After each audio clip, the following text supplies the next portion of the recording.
miles per gallon. There's nothing on the market that can match that figure without being plugged in. And it's clearly the main appeal of the Toyota Prius. But is that the only reason to buy one?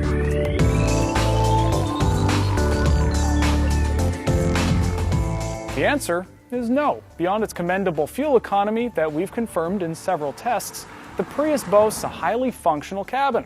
The hatchback trunk is more spacious and versatile than the typical family sedans, while the back seat easily accommodates adults or child seats.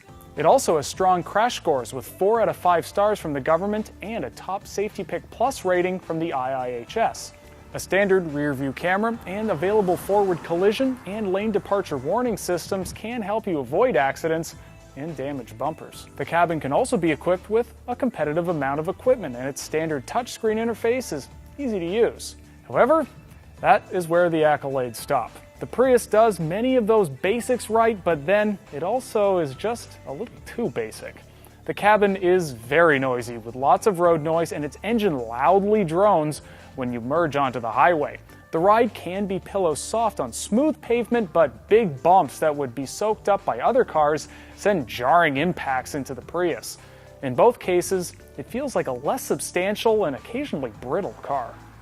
And brittle isn't a bad word to describe the cabin's plastics. Everything is hard, cheap, kind of scratchy, and it gets even worse when it's in this drab gray. It feels like a $13,000 interior in a car that can cost $30,000.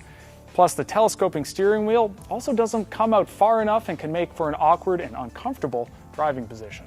Then there's the dreary driving experience. We don't expect the Prius to be necessarily enjoyable to drive, but the Ford C-Max, Ford Fusion, Honda Accord, and even the Toyota Camry prove that hybrids can provide at least some engagement to the driver, not to mention much better acceleration and overall refinement.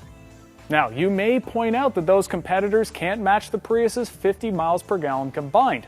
That's true, but you'll find that the difference in actual fuel consumption between them is not as big as it seems.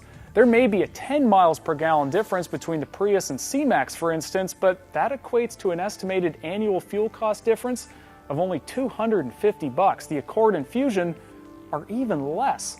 Now, $250 is still $250, but given all the ways the Prius comes up short, it may be money well spent. But what do you think? Is 50 miles per gallon worth it? Let us know and explore Edmunds.com for more information.